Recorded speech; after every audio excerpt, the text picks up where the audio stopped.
구독, 좋아요, 알림 설정, 댓글까지 부탁드리겠습니다.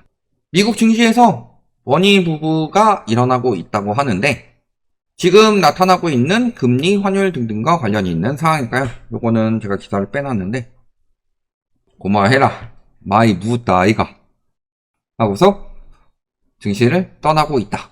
그래서 글로벌 대형 연기금들이 미국 증시에서 얻은 성과를 실현하면서 머니 무브가 일어나고 있다. 즉, 포트폴리오가 조정이 되고 있고 주식에서 거액의 자금을 빼내서 채권이나 다른 자산으로 옮기면서 수익률을 보전하고 있다. 미국 최대의 공적 연금인 캘리포니아 공무원 퇴직 시스템, 여기서는 250억 달러를 주식에서 사모펀드와 사채로 전환할 계획이며, 이런 식으로 지금 리스크 해지를 포트폴리오 조정으로 전략화한다. 이들이 주식 비중을 줄이는 이유는 1분기에 지수들이 사상 최고치를 경신하면서 사실상 꼭지점을 나타냈고, 이후로 증시가 좀 더 오를 수는 있겠지만 일부 잠재적 이익을 포기하는 대신 그보다 더 큰 하방 추락 가능성에 대해 대비하겠다는 의도로 읽힌다. 근데 이런 연기금들이 어떤 것들이요? 연기금들이 도박같이 투자할 수 있어요? 예를 들어서 제가 국민연금 운용을 하는 사람이라고 해봅시다. 비트코인을 때려박어. 엘살바도르처럼. 할 수 있어요? 내 돈이 아닌데? 우리나라의 미래가 달린 돈인데? 우리나라 많은 60대 이상, 많은 고령화층에 대한 미래가 달려있는 돈인데 내 맘대로 운영했다 날려먹을 수 있어요? 그래서 굉장히 보수적으로 운영할 수밖에 없다. 근데 미국 증시에서 빠지고 있다는 소리는 미국 증시가 고점이라는 소리죠. 고점에 가깝다는 소리이고, 보통 더 오를 수도 있겠지만 무릎에서 사서 어깨에서 팔죠. 보수적으로 하는 사람들은 무릎에서 사서 어깨에서 판다, 이게 기본이에요. 그러니까 적어도 어깨까지는 올라갔다는 소리예요. 근데 우리나라 이제 영끌족들도 무릎에서 사서 어깨에서 팔죠. 다만 영끌족들은 힙하기 때문에 브레이킹 댄스를 추는 거죠.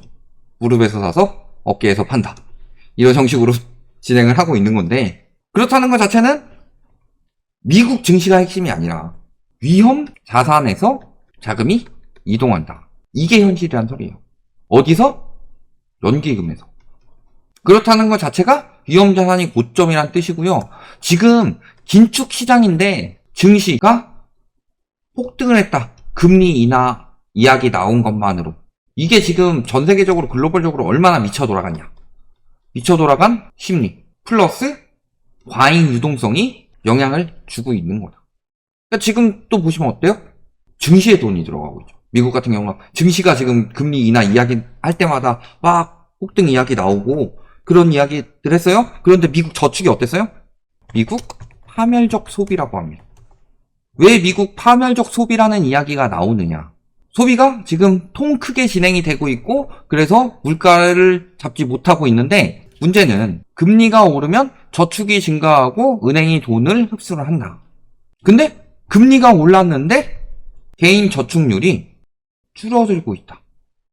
이게 파멸적 소비에 관한 부분일 수도 있겠지만요, 저축 안 하고 금리가 올랐는데도 주식 사자, 주식 가즈아 하고 코인 가즈아 해가지고 지금 다 이렇게 된 거다. 저축 안 하고 위험자산으로 자본이 이동하니까. 그러니까 당연히 돈은 많이 풀었는데 저축 안 하고서 위험자산에 돈을 집어넣으니까 영향을 못 받는 거예요. 인플레이션도 계속 심해지고. 근데 이게 연기금에서도 그런 것들 보면서 다들 가자 하고 있으니까 우리도 같이 가서 좀 벌자 하고 쫓아간 거죠. 니들이 꼴든 말든 우리는 어쨌든 간에 너네 나이 먹으면 돌려주잖아. 우리가 벌어놓으면은 니들이 잃더라도 우리가 너네 나이 먹어가지고 늙어서 노후 대비할 때 우리가 도와주잖아 해가지고 연기금들이 싹 사가지고 같이 가자 해놓고서 가냐 하고 너네 가 하고 싹 빠진 거죠. 그러니까 상황이 지금 이렇게 흘러 들어가고 있는 거다. 지금 코인 시장도 어때요? 홍콩 ETF 직전이라고 하는데 지금 하락전망 뜨고 있고 채굴조 반토막 나고 있죠. 한때 8천만원대까지 급락했다, 이런 이야기들 나오고 있죠. 왜 이렇게 되겠어요? 물론 미국 ETF 때도 마찬가지로 개인 돈 빼가지고 ETF에 집어넣으려고 일단 빼놓은 돈도 있겠지만 금이랑 똑같이 흘러가고 있지 않죠. 오히려 파월이 매파적인 발언을 할 때마다 코인은 계속 무너지죠. 이 부분을 생각을 해보시면 코인은 굉장히 위험 자산이에요. 근데 우리나라는 그게 더 심하죠. 부동산까지도 아직도 가자 하고 있는데. 그러다가 그게 워낙 심각하니까 우리나라에서 무슨 용어가 돌아요? 김치 프리미엄이라는 용어가 돌죠. 우리나라는 대단한 나라입니다. 돈은 못 버는데요. 프리미엄은 엄청 붙어요. 설 때는 과일 프리미엄 붙고, 지금 또 김 장사 잘 된다고 수출 잘 된다고 하니까 또 김도 프리미엄 붙잖아요.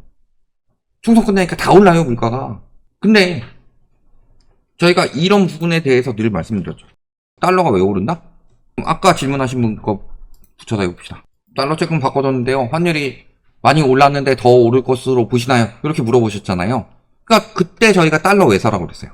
무슨 가치가 올라갈 것이기 때문에? 미국 채권 가치가 올라갈 것이기 때문에. 그러니까 미국 채권 가치는 왜 올라간다고 그랬어요?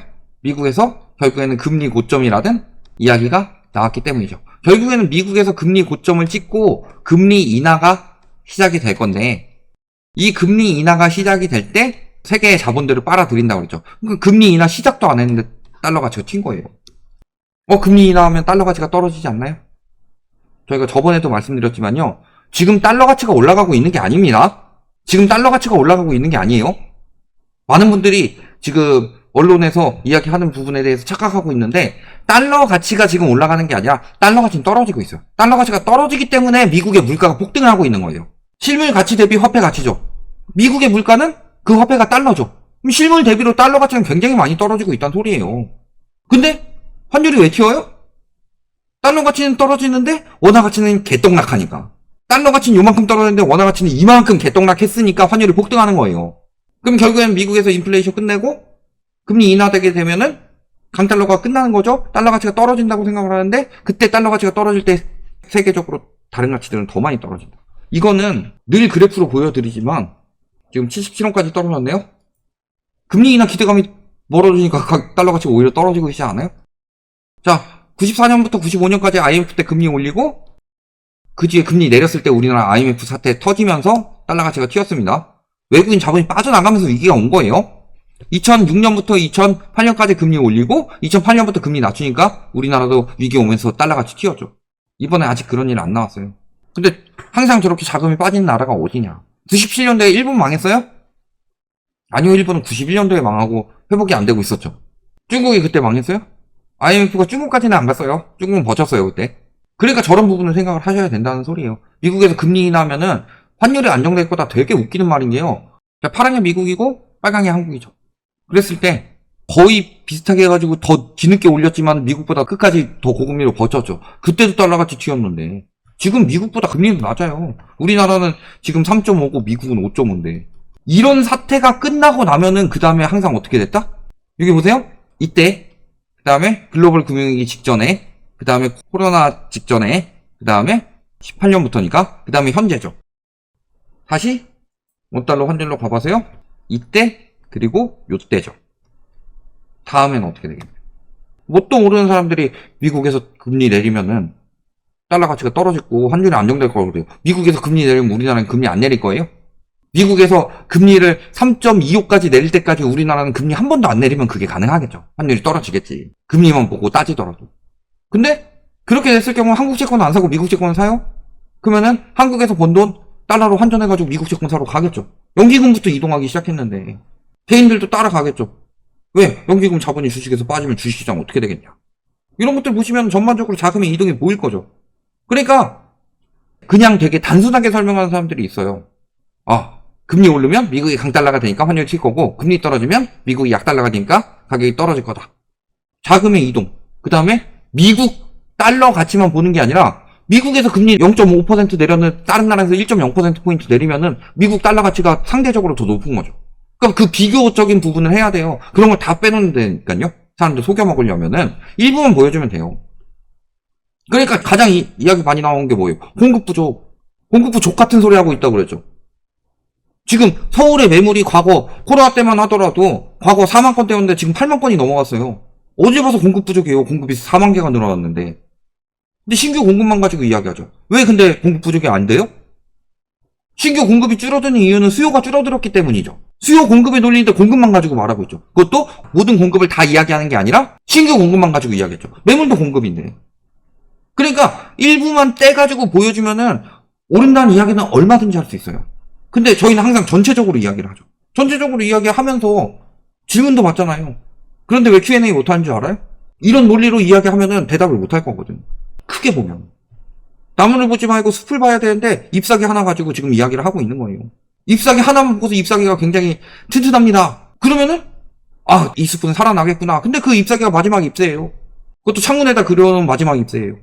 그런 걸 가지고 와 저기 숲 살아난다 해가지고 투자했다가 실패하는 사람들한테는 그 사람이 마지막 10세가 되겠지. 그러니까 이런 부분들 다 보시면은 달러 앞으로 어떻게 될 것인지. 달러는 1위 1비 하면 안 된다 그랬어요. 1위 1비 하면 안 되고 지금 저렇게 머니 무브가 이동하고 있다는 것 자체가 조만간 미국 채권으로 자금이 몰리면서 양털 깎기가 일어날 상황이다. 이렇게 보시면 답이 나온다. 여기까지 말씀드리겠습니다.